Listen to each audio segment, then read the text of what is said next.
Hi, thanks for tuning into my channel. Today we're going to be looking at an intermediate level tango by José Ferrer. So this tango, it's a Spanish tango. When we play tangos, we generally associate them with Argentina. This one's a Spanish tango. Spanish romantic musicians of the time did write in this tango form. So the opening 4 bars, we see this melody introduced, and we start the melody with a slur, a hammer-on onto the 5th fret, and we start in 5th position, and then a pull-off. So it's sort of notes in the A minor chord, and the first 4 bars are in A minor. So we have a melody, which is the first bar, and then accompaniment in the 2nd bar, melody in the 3rd bar, accompaniment in the 4th bar. So it's this alternating melody and accompaniment. So we start off by, and when we do the 2nd pull-off, which is an acciaccatura, which is a crush note, we also play it at the same time as the 1st bass note. And then we move to the 1st position. Now that little tango rhythm, that's going to be continuing on for the rest of the piece. This is the Spanish tango rhythm. You sometimes hear it also in Argentinian music, that tango rhythm. It's a slow tango rhythm. So we do that twice. I'm using my thumb for the arpeggio, for the accompaniment. I'm using my thumb and then my fingers on the 4th, 3rd and 2nd string. Just for control. You could also use your thumb for the first 2 bass notes, and then IM. Okay, bars 5 to 8, we're going to go towards D minor, F, and then E. So we're going back to the 1st position. So we're sort of still hovering around that 5th, but we come back here. We have a triplet quavers. So the first 3 have to be all in the 1 beat. So it kind of creates that rhythm. Now we get our F, and then resolve to E. And this is our E chord. So when you do go to the E, you want to finger the whole E chord, because we're going to be playing all of the notes in that chord. Keep the bass notes going all the way through the bar. Stop there. So that's a short note. We go to bar 9. Again, we've got a crush note into a semiquaver, so you could practice it, and then you put the crush note in at the same time, or as close to the same time as that first note. So you really got to think of the crush note, and so the F and the E are really in the same time.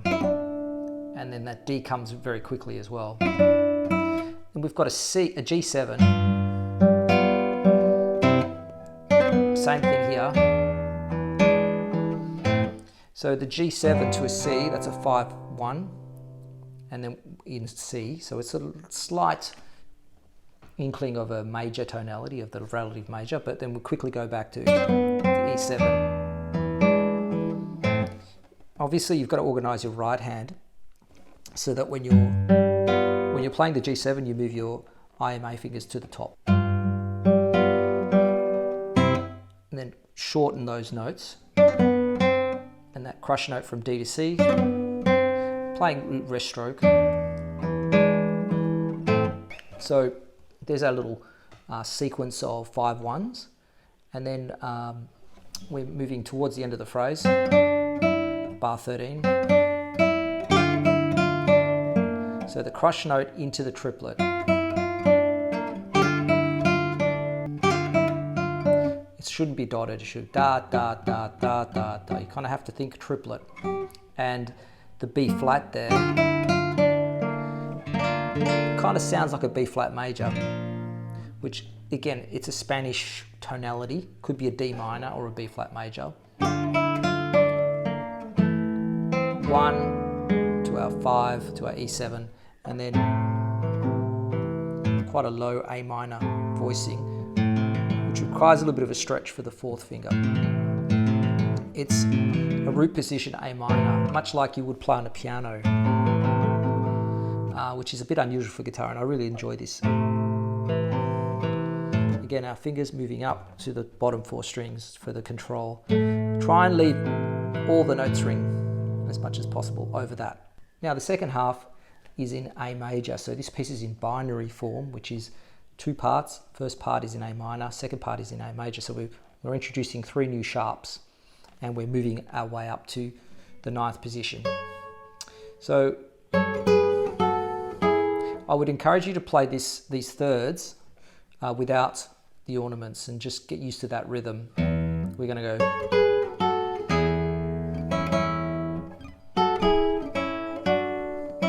Just to get that voice, that fingering. So our first finger is sliding down. We want to bring out as much expression in there as possible. A bit of vibrato would be good. And that really brings out the expression. And then with this little trill, again, do it quickly. It's also an expressive device. Then slide the 2. So we have guide fingers 1 and then 2.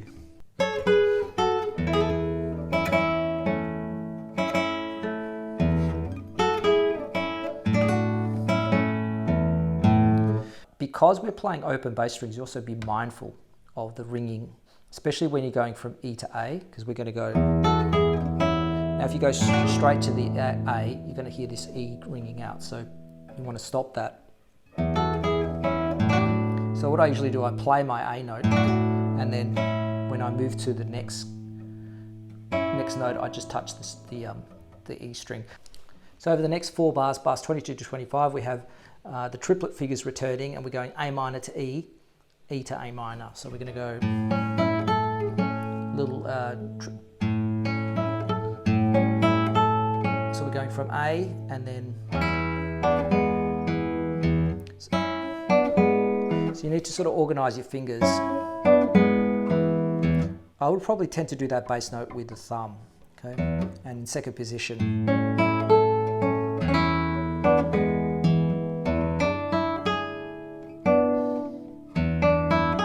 We're playing with those fingers 2, 3, and 4. Okay, and then okay. So really, just pay attention to that fingering there. The next 4 bars, we move into mostly a triplet pattern, and we're moving up the neck. So this is really common in classical and Spanish guitar to be moving up the neck using the, especially A to E, using the open string. To go up or come back. So we're going to go. So we actually start in 6th position, 9th position. So playing this first string, then the second string, back to the first. You could also go, which is actually quite nice and doable in that tempo. Okay, the next bar, 7th position, playing an E7 arpeggio. Like that, pull off, and then slide down. All triplets, and then continue the E7. So that's a really smooth legato phrase, triplet, almost like a 6/8 sort of feel. Let's do that again.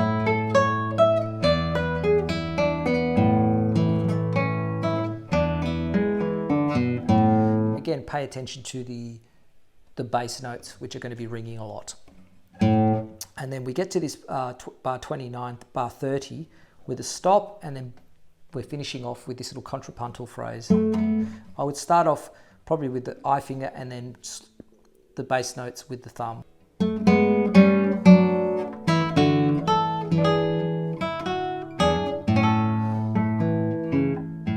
So doing it slowly, slide, then we're going to go 2, then we're going to go slide the 3, with the 1, with the 2, and then jump to the A.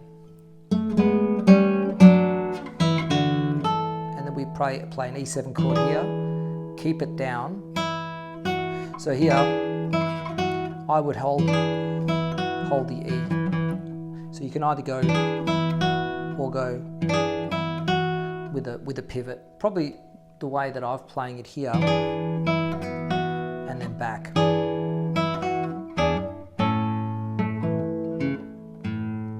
So there it is, a really beautiful intermediate level tango, a Spanish tango in A minor, featuring lots of beautiful arpeggios and melodic phrases, there's thirds in there, there's trills, there's acciaccaturas. So there's so many things that you can bring out musically using expressive devices like vibrato and really bringing out that melody.